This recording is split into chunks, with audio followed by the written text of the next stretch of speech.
राधे, जय जय श्री राधे श्याम। मेरी भूरी किशोरी परिवार के समस्त भक्तजनों को मेरा प्यार भरा राधे राधे। समस्त संतों एवं भक्तजनों के चरणों में कोटि कोटि प्रणाम करते हुए आज हम सुतोपा जी के चरित्र की सेवा को आगे बढ़ाते हैं।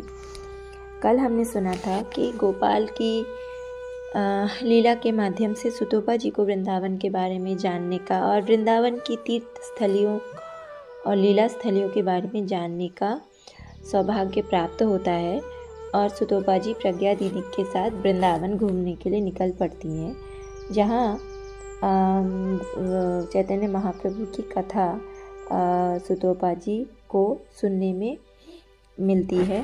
तो जैसे चैतन्य महाप्रभु का अवतार कैसे हुआ था ये हम सुन रहे थे। तो चलिए आगे बढ़ाते हैं।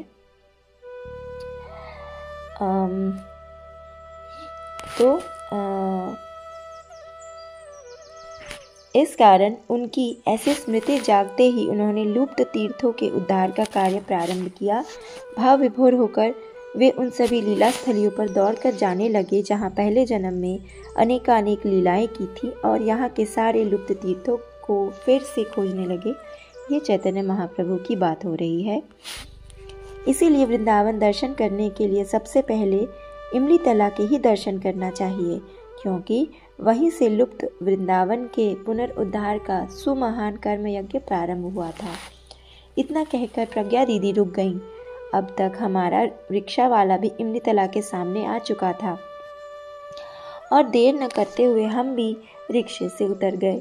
फिर धीरे धीरे इमली तला के प्रांगण में प्रविष्ट हुए। छोटे से आंगन के ठीक एक और मंदिर है। उसमें श्री गौरांग महाप्रभु, राधा गोपीनाथ जी तथा गौर नित्यानंद की युगल मूर्तियां हैं। पहले हमने वहीं प्रणाम किया, फिर धीरे धीरे आंगन के बीचों बीच स्थित 5000 वर्ष प्राचीन इमली वृक्ष के नीचे आए। यहाँ पर महाप्रभु श्री चैतन्य देव के चरण चिन्ह हैं। आजकल उस वृक्ष के चारों ओर वेदी का निर्माण कराते हुए उसे लोहे के जाल से घेर दिया गया है। प्रज्ञा दीदी ने आगे और कहा, वास्तव में समय के प्रवाह के साथ साथ सुप्राचीन वृक्ष का तना खोखला होकर केवल उसकी बाहरी छाल और थोड़ी सी अंदरूनी हिस्से के साथ टेढ़ा होकर खड़ा है। इस कारण इसकी सुरक्षा के लिए ही ऐसा प्रबंध किया गया है।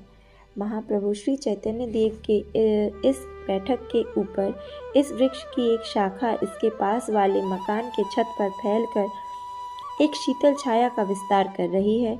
इस वृक्ष को देखती हुई प्रज्ञा दीदी कहने लगी, ये वृक्ष कोई साधारण वृक्ष नहीं, अन्य वृक्षों की अपेक्षा बिल्कुल न्यारा है। मैंने पूछा, आपने कैसे समझा? बंगला में एक कहावत है, वृक्ष की पहचान उसके फल से होती है।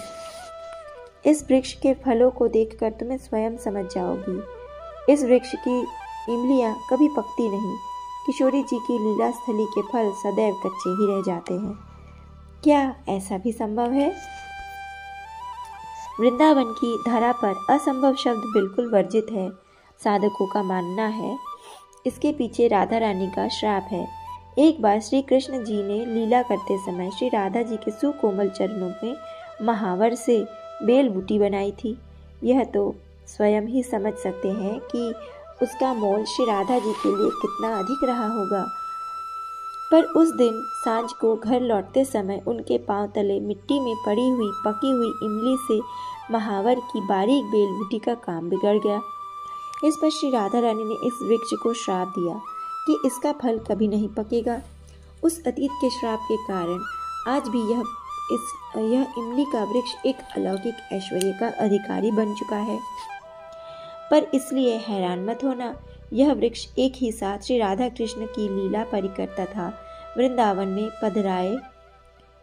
पग धारे हुए समस्त संत महात्माओं के दर्शन से धन्यातिधन्य हो चुका है।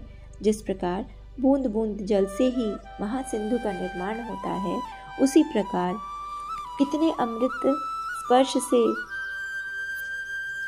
धन्य होकर इस महान वृक्ष को भी ईश्वर कोटि का स्वरूप प्राप्त हुआ है। इसीलिए इसे साधारण वृक्ष समझकर कभी इसकी उपेक्षा नहीं करनी चाहिए। यदि कोई ऐसा करे तो उसकी क्या दुर्दशा होती है उसका जीता जागता उदाहरण है टीकमगढ़ के राजा की कथा। टीकमगढ़ के राजा वे कौन थे, क्या हुआ था उनके साथ? सुतोपा जी ने पूछा। जय जय श्री राधे। प्रसंग का अगला भाग अगले ऑडियो में सुनते हैं। टीकमगढ़ के राजा तो बस अब केवल पुरानी याद बनकर रह गई है। उसकी निशानी के तौर पर केवल इमली तला के उस तरफ की वह महल रह गई है। एक समय था जब वह यहीं रहते थे, अर्थात महापवित्र इस वृक्ष के सबसे करीबी पड़ोसी थे। जैसा कि देखा गया है, दिए के ठीक नीचे ही अंधेरा होता है, इसीलिए इस महान वृक्ष के इतने पास रहकर भी इसकी महिमा को न समझ पाए। एक बार जब इस वृक्ष की टहनियाँ फैलते फैलते उनके महल के छत पर गई तो उन्होंने बेझिझक अपने नौकरों से उसे कटवा दिया। ठीक इसके बाद उनके जीवन का सत्यानाश हो गया। इमली के वृक्ष के उस कटे हुए स्थान से रक्त टपकने लगा। किसी अन्य प्राणी की ही भांति उस रक्त का रंग भी लाल था। लगातार 3 दिनों तक रक्त की धारा बहने लगी। 3 दिन के बाद वृक्ष से रक्त का बहना तो बंद हुआ, पर अब राजा के शरीर से रक्त बहने लगा। कुछ ही दिनों में उनको खून की उल्टी आने लगी और बस थोड़े ही दिनों में उनका प्राणांत हो गया। बाद में उनका वंश भी विलुप्त हो गया। अंततः श्री भक्ति सारंग गोस्वामी जी के सतीर्थ श्री भक्ति विजय प्रभु की सहायता से इस महल को खरीद लिया गया। अब इस इमारत का नाम सरस्वती कुंज है। इमली तला का दर्शन करते हुए मैं कुछ देर तक मौन खड़ी रही। जिस स्थान की प्रकृति में ऐसी अलौकिक शक्ति विद्यमान हो, वहाँ का महत्व अपार होगा, इसमें आश्चर्य कैसा। इस पल मुझे ये बात खूब समझ में आ गई है कि क्यों आज गोपाल ने मुझे वृंदावन घुमाने का निश्चय किया है। वास्तव में आज मुझे वह वृंदावन दर्शन करवाने के बहाने उसकी महाशक्ति के स्वरूप के विषय में अवगत करवाना चाहता है। इमली तला के पास में ही है सेवा कुंज। प्रज्ञा दीदी ने बताया कि इसका दूसरा नाम है निकुंज वन। इस स्थली पर श्री राधा कृष्ण की बहुत सी लीलाएं घटी हैं। विशेषकर श्री राधा जी की प्रमुख सखी ललिता जी के कुंज के कारण इस स्थान की ख्याति है। यहाँ श्री कृष्ण उनकी प्राण प्रिया श्री राधा जी के चरण सेवा करते हैं। इसके कारण इसका नाम सेवा कुंज पड़ा। सेवा कुंज में प्रवेश करते हुए भारी विपत्ति का सामना करना पड़ा। मुख्य द्वार से आगे अभी मुश्किल से कदम बढ़ाया ही था कि न जाने कहां से एक वानर का झुंड दांत मुंह फाड़े हुए हम पर हमला करने के लिए आ गया। यद्यपि विद्वानों का दावा है कि बंदर ही हमारे पूर्वज रहे हैं और वर्तमान युग के आधुनिक लड़के तथा लड़कियों की चाल ढाल देखने पर उनके उस अनुमान का सबूत तो 100% सही सिद्ध होता है। फिर भी इन पूर्वजों से आमना सामना खतरे से खाली नहीं, इसलिए इनके चक्रव्यूह से छूटकर कैसे दर्शन किया जाए, इस बारे में चिंता सताने लगी। मेरी ऐसी हालत प्रज्ञा दीदी के नज़रों से छिपी नहीं। तुरंत ही वह मुझे साहस दिलाने के लिए बोली, सुतोपा, वृंदावन में जिस प्रकार बंदर का भय है, उसी प्रकार उससे छूटने का भी एक सरल उपाय है। जब कभी यहाँ तुम्हारा सामना बंदर या हनुमान से हो तो तुम जोर जोर से राधे राधे कहना। बस इतना सुनते ही ये सब के सब अपने आप शांत होकर पीछे हट जाएंगे। भाई साहब, मुझे खूब याद है, वृंदावन में आने से पहले आपने इस नाम का जप करने की महिमा के बारे में बताया था, पर इस महानाम के जप से पशु भी शांत हो सकते हैं। ये तो कल्पना के बाहर है, पर अकल्पनीय भी तो साकार हो जाता है। यहाँ भी ठीक ऐसा ही हुआ। हनुमान का जो झुंड हमारे सामने धावा बोलने के लिए आगे आ रहा था, वे सब प्रज्ञा दीदी के मुख से जोर जोर से उच्चारित राधे राधे सुनकर सहम कर एक कदम पीछे हट गए। फिर दोबारा हमारी ओर आंख उठाकर देखा तक नहीं। उनकी ऐसी दशा देखकर प्रज्ञा दीदी हंसने लगी, बोली, देख लिया ना इस नाम की शक्ति कितनी अपरंपार है। दरअसल श्री राधा जी की प्रेममयी सत्ता आज भी वृंदावन के वातावरण में तथा यहाँ के प्रत्येक रजकण में व्याप्त है, और नाम तो शब्द ब्रह्म है। इसीलिए शब्द ब्रह्म के स्पंदन के साथ यहाँ का प्रत्येक जीव उनके अतीन्द्रिय अस्तित्व के बारे में अनुभव कर सकता है। और इसलिए इस अस्तित्व के प्रभाव से वे सब श्रद्धा से नमन करने लगते हैं। खैर चलो अब आगे चले। हम दोनों सेवा कुंज के अंदर प्रविष्ट हुए। ललिता सखी के इस कुंज की राह के दोनों तरफ तुलसियों की झाड़ियाँ उगी हुई थी। हर एक झाड़ी जैसे श्रद्धा के कारण कुछ झुकी सी खड़ी थी और इनके चारों ओर असंख्य बंदर तथा हनुमान थे। पर हमारे साथ तो अब राधे राधे नाम का मंत्र है, इसीलिए हम दोनों जोर जोर से राधे राधे नाम का जप करते हुए आनंद पूर्वक आगे बढ़ने लगे। सारे के सारे बंदर शांत होकर हमारा मुंह ताकने लगे। कुछ देर तक चलने के बाद हम सेवा कुंज के अंदर स्थित मंदिर के सामने आ गए। छोटा सा मंदिर है, अंदर श्री राधा कृष्ण जी का चित्र है। दूसरे मंदिर की तरह यहाँ कोई विग्रह नहीं है, इसीलिए उस चित्र को ही प्रणाम किया। जय जय श्री राधे। प्रसंग का अगला भाग अगले ऑडियो में सुनते हैं। राधे। इसीलिए उस चित्र को हमने प्रणाम किया। मंदिर में रखे हुए दान पेटी में कुछ दान दिया। पुजारी जी से हमने प्रसाद लिया। उस प्रसाद को भक्ति पूर्वक माथे से लगाकर प्रज्ञा दीदी बोली, जानती हो सेवा कुंज में हर रात को ही रासलीला होती है, इसीलिए सांझ के पूजा के बाद मंदिर के पट बंद हो जाते हैं। ज्यों ज्यों रात बढ़ती जाती है, सेवा कुंज में रहने वाले सारे पशु प्राणी स्वयं ही यहाँ से बाहर चले जाते हैं, क्योंकि आधी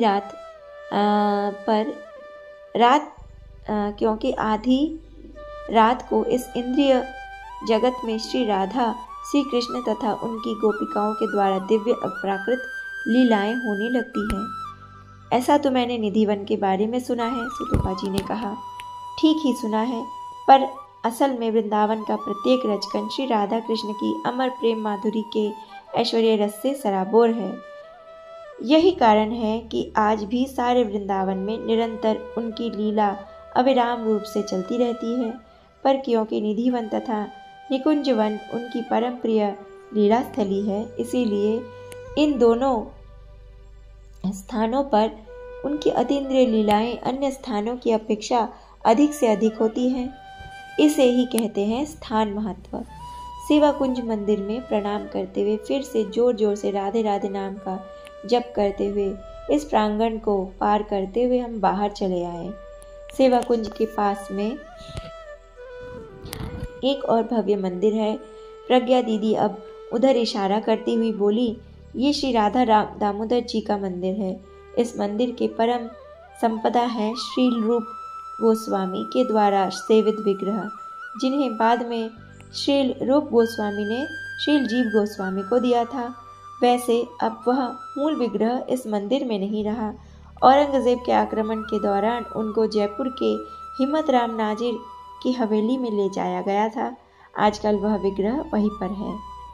कहते हुए प्रज्ञा दीदी कुछ रुकी, पर यही मंदिर मूर्ति रहित नहीं हुआ। बाद में श्री राधा दामोदर जी की दूसरी मूर्ति लाकर यहाँ पर प्रतिष्ठा की गई। उससे भी बढ़कर यहाँ का आकर्षण है श्री सनातन गोस्वामी के द्वारा सेवित गिरिराज जी की शिला, जिसे श्री कृष्ण ने स्वयं अपने ही हाथों से श्री सनातन गोस्वामी जी को दिया था। ऐसी बातें सुनकर अपने आप को आगे जाने से और अधिक रोक न पाई और धीरे धीरे मंदिर के प्रांगण में प्रविष्ट हुई। मंदिर का यह आंगन काफी बड़ा सा है। इसके दाहिने ओर श्रील कृष्णदास कविराज गोस्वामी तथा श्रील जीव गोस्वामी की समाधियां हैं। उसके उत्तर की ओर श्रील रूप गोस्वामी तथा भूगर्भ गोस्वामी की समाधियां स्थित हैं और प्रज्ञा दीदी के द्वारा बताई गई वही गिरिराज शिला मंदिर के मध्य भाग में स्थित है। विग्रह दर्शन से पूर्व शिला का दर्शन किया। शिला बड़ी सुंदर है। इसके ऊपर गाय के खुर, श्री कृष्ण जी के चरण चिन्ह तथा श्री कृष्ण के बांसुरी के निशान स्पष्ट रूप से देखे जा सकते हैं। इस गोवर्धन शिला को दिखाकर प्रज्ञा दीदी बोली, इस शिला का एक विशिष्ट इतिहास है। श्री चैतन्य देव के पार्षद षड गोस्वामियों में से अन्यतम श्रेष्ठ जन के स्वरूप में गिने जाने वाले श्री सनातन गोस्वामी प्रतिदिन श्री गिरि गोवर्धन की परिक्रमा लगाया करते थे। परंतु समय के साथ साथ उनका शरीर कमजोर पड़ने लगा था।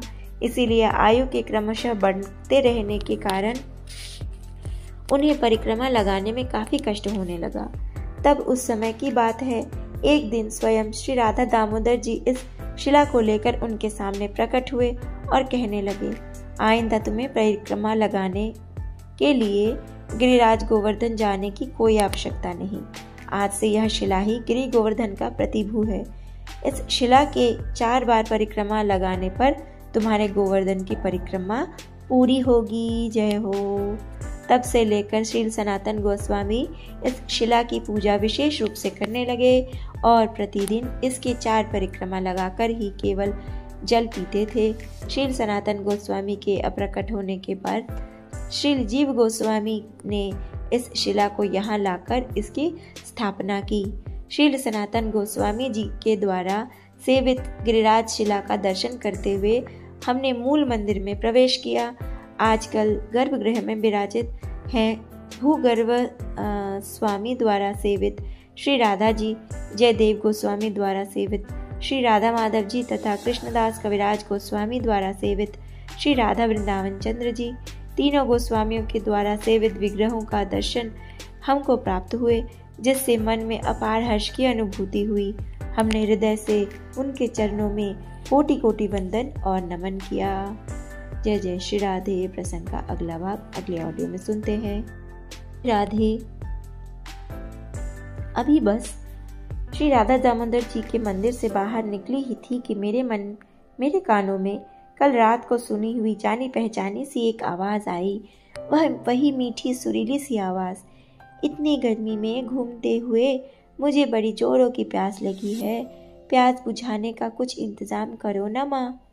इस आवाज से साफ समझ गई यह आवाज मेरे प्यारे गोपाल की है। उस पल प्रज्ञा दीदी कुछ आगे बढ़ गई थी, इसीलिए वह न सुन सके। इसे ध्यान में रखकर मैं बहुत धीमे स्वर में बोली, पर आसपास तो मुझे कोई हैंडपंप नजर नहीं आ रहा। तुम्हारे लिए पानी कहाँ से लाऊं बताओ तो। गोपाल ने भी उसी अंदाज में उत्तर दिया, पानी भी ना मिले तो क्या, सामने की दुकान पर तो कितने ही प्रकार के कोल्ड ड्रिंक उपलब्ध हैं, उनमें से मुझे एक फ्रूटी का पैकेट लेकर ही दे दो, उसी से मेरी प्यास बुझ जाएगी। अच्छा तो ये बात है, यानी कि पानी तो पीना तो बस एक बहाना है। कोल्ड ड्रिंक को पीने का मन कर रहा है गोपाल का। वैसे उसकी इस मांग को पूरा करने का सामर्थ्य मुझ में अवश्य है, इसीलिए एक फ्रूटी खरीदकर मैंने उसमें एक छेद करके उसमें स्ट्रॉ घुसा दिया और उसका दूसरा सिरा उसके होठों से लगा दिया और उसे मेरे बैग में बैठे उसे गोपाल को दे दिया। तुरंत मैंने देखा खुशी से मेरे लाडले गोपाल का चेहरा खिल उठा है। अब तक मेरे साथ होते हुए गोपाल की बातों को प्रज्ञा दीदी सुन नहीं पाई थी, पर गोपाल को फ्रूटी पिलाने की प्रक्रिया उनकी निगाहों से छिपी नहीं। पर इसे देखकर वह कुछ न बोली, सिर्फ मंद मंद मुस्कुराने लगी। इसके पश्चात हम फिर से रिक्शे पर सवार हुए। अब हमारा लक्ष्य था वृंदावन का एक और विशिष्ट मंदिर, गोविंद देव जी के मंदिर का दर्शन करना।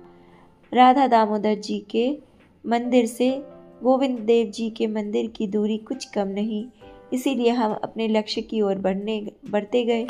मैंने प्रज्ञा दीदी को याद दिलाया, आप जो मुझे वृंदावन का वृत्तांत सुना रही थी उसी का अंतिम भाग अभी सुनना शेष है।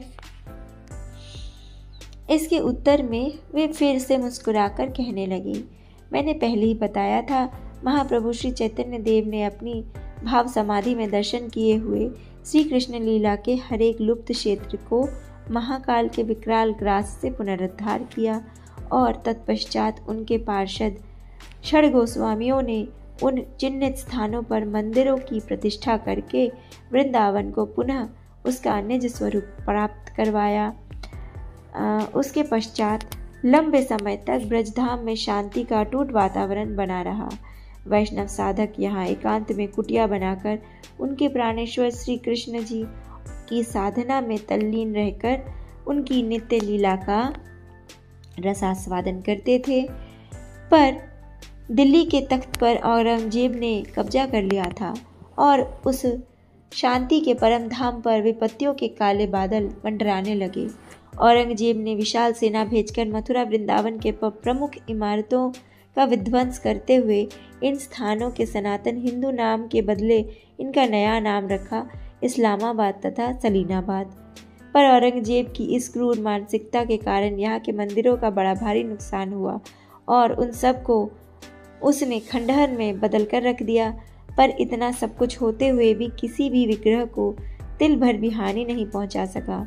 जयपुर के महाराजा जय सिंह को पहले से ही वृंदावन पर आक्रमण की सूचना कानों कान मिल गई थी, इसीलिए मुसलमान हमलावरों के आने से पहले ही वे वहां के पुजारी शिवराम गोस्वामी जी ने तुरंत श्री गोविंद देव जी, श्री राधा गोपीनाथ जी तथा श्री मदन मोहन जी को ले जाकर इनकी प्रतिष्ठा जयपुर में करवाई।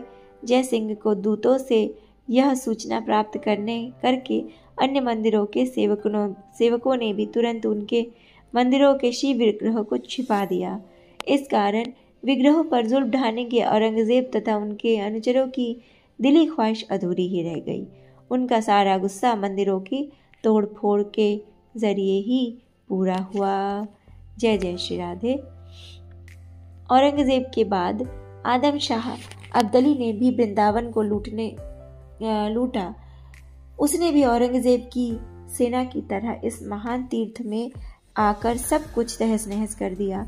पर औरंगजेब की सेना की तरह इन्हें भी मंदिरों के विग्रहों का कोई पता नहीं चला, सिर्फ मंदिरों को तोड़ फोड़ कर वापस लौट गए।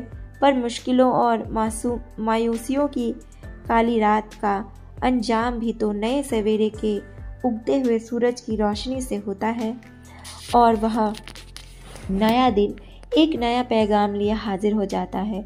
देखते ही देखते भारत के मसनद पर मुस्लिम शासकों का भी अंत हुआ। भारत पर अब ब्रिटिश शासन का कब्जा जमाया हुआ था। जय जय श्री राधे, जय जय श्री राधे श्याम। प्रसंग का अगला भाग अगले ऑडियो में सुनते हैं। श्री राधे। तो भारत पर अब मुसलमान शासकों का भी अंत हो चुका था। भारत पर अब ब्रिटिश शासकों ने अपना कब्जा जमाया। मथुरा पर उनकी हुकूमत शुरू होते ही मथुरा वृंदावन के मंदिरों का जीर्णोद्धार शुरू हुआ। विशिष्ट लेखक ग्राउस ने इस जीर्णोद्धार में अपनी प्रधान भूमिका निभाई। धीरे धीरे शांति का वह वातावरण फिर से लौट आया जो आज भी वृंदावन के प्रत्येक रजकणों में समाया हुआ है। प्रज्ञा दीदी का विवरण समाप्त होते होते हमारे रिक्शे की रफ्तार भी धीमी हो चुकी थी। रिक्शे वाले ने बताया कि गोविंद देव जी के मंदिर के सामने हमारा रिक्शा पहुंच गया है। सड़क की दाईं ओर का मार्ग पत्थरों से निर्मित है। इसके अंत में ये मंदिर दूर से देखने पर यूं लगता था कि लाल पत्थरों से बना कोई भव्य 2 मंजिल का राजमहल है। इस पर बनी हुई कलाकृतियों की खूबसूरती बस देखते ही बनती है, पर ये महल तो मंदिर जैसा जरा भी नहीं लगता। नियम के अनुसार तो मंदिर के ऊपर शिखा होनी चाहिए, पर अन्य मंदिरों की तरह यहाँ वैसा कुछ भी नहीं दिखाई दे रहा। मंदिर के अंदर का दृश्य ठीक किसी विशाल राजमहल जैसा है। बड़े बड़े खंभे, वैसी ही ऊंची ऊंची छत, दीवार पर बनी हुई बड़ी सुंदर सुंदर कलाकृतियां। मंदिर के गर्भगृह में स्थित गोविंद देव जी का प्रतिनिधि विग्रह, मूल विग्रह को तो औरंगजेब की चढ़ाई से पहले यहाँ से जयपुर में हटा दिया गया था। इसे तो मैं पहले ही सुन चुकी थी। इस प्रतिनिधि विग्रह की ओर देखती हुई प्रज्ञा दीदी बोली, कभी यहीं पर गोविंद देव जी का मूल विग्रह विराजता था, जिसकी आयु लगभग 5000 वर्ष की है। 5000? मैं चौंक गई। तो क्या यह विग्रह भी उस द्वापर युग के समय का है? पर मैंने तो 5000 से पहले लगभग शब्द का उच्चारण किया था। अर्थात मेरे कहने का उद्देश्य बस इतना ही था कि श्री कृष्ण जी को गोलोक धाम चले जाने के बाद जब इस पृथ्वी पर कली का प्रवेश हुआ तो वह विग्रह उसी समय का है। श्री कृष्ण जी के प्रपौत्र वज्रनाभ ने जब ब्रज धाम पर शूरसेना नगरी बसाई, तब उन्होंने वृंदावन में 3 मंदिरों का निर्माण करवाया। इन 3 मंदिरों की प्रतिष्ठा के लिए उन्होंने स्वयं श्री कृष्ण की साक्षात कृपा प्राप्त उषा देवी से श्री कृष्ण जी का वर्णन हूबहू सुना और उसके उपरांत ही उन तीनों विग्रहों का निर्माण करवाया। उन तीनों विग्रह का नाम इस प्रकार पड़ा। गोविंद देव, गोपीनाथ तथा मदन मोहन, इन तीनों विग्रह का निर्माण कार्य समाप्त होने के पश्चात वज्रनाभ ने उषा देवी को उनके दर्शन करवाए। उनको दर्शन करवाने के पश्चात स्वयं उषा देवी बोली, श्री गोविंद देव जी का मुखारबिंद, श्री गोपीनाथ जी का वक्षस्थल तथा श्री मदन मोहन जी के चरण कमल श्री कृष्ण के दिव्य मुखमंडल, सुविशाल वक्षस्थल और उनके सुकोमल चरण कमल से हूबहू मेल खाते हैं। उन प्रसिद्ध तीनों मूर्तियों में से गोविंद देव जी की मूर्ति प्रतिष्ठा वज्रनाभ ने यहीं पर की थी। इतना कहकर प्रज्ञा दीदी कुछ रुकी। इस बीच मैंने उनसे पूछा, पर यह मंदिर 5000 वर्ष पुराना है, ऐसा तो नहीं लगता।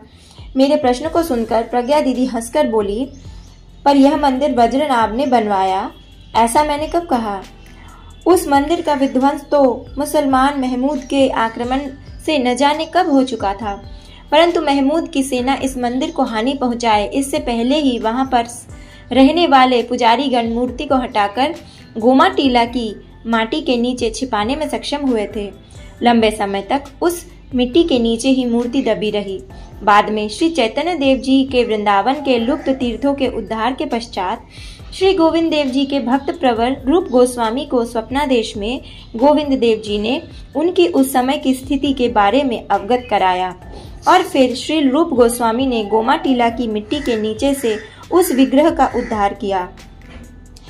तत्पश्चात श्री रूप गोस्वामी के शिष्य जयपुर के राजा मान सिंह ने यहाँ पर सुविशाल भव्य मंदिर की स्थापना कराते हुए उस विग्रह की प्रतिष्ठा की।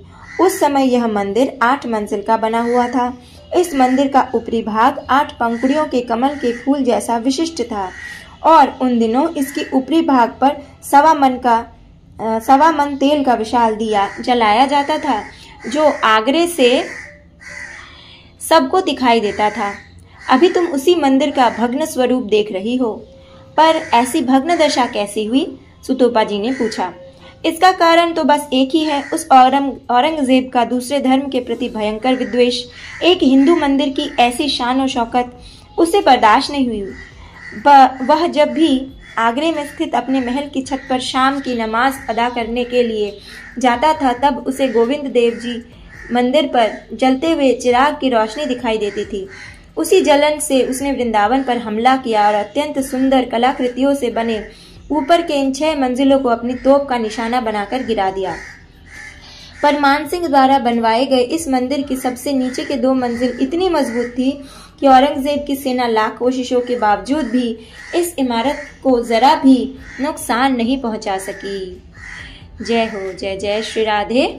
तो आज के सेवा को हम यही विश्राम देते हैं। आगे सुतोपा जी और प्रज्ञा दीदी कहाँ कहाँ जाते वृंदावन में और क्या क्या लीलाएं सुनाई देती है हमें, वो हम अगले वीक श्रवण करेंगे। इस प्रसंग को पढ़ते हुए मुझसे जो जो भी गलतियाँ हुई हैं उन सभी के लिए मैं माफ़ी मांगती हूँ सभी से हाथ जोड़कर। आशा है कि आज के प्रसंग को सुनकर आप सभी को बहुत आनंद आया होगा। जय जय श्री राधे।